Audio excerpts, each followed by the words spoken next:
Our next matchup here is Deonna Purrazzo in a Champ Challenge. I will say I was a bit surprised on who came out. Willow Nightingale came out and challenged for the Ring of Honor Women's World Championship.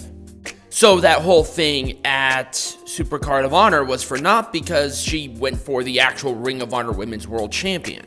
So what's the point of the interim champion? Just to do it. And I don't know when the hell that match is going to happen because the person who lost went for the actual Ring of Honor Women's World Champion.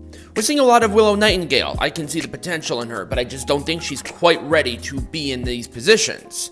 Deonna Purrazzo got a not bad match out of her overall, but everything that I've seen has been definitely inexperience hitting me right in the face with Willow Nightingale, but that's to be expected with somebody who may not be wrestling as long as maybe a Deonna Purrazzo. Purrazzo won with a double armbar. She is still champ. Overall, I was okay with it. I'm going to give it an Orange Cassidy thumbs up.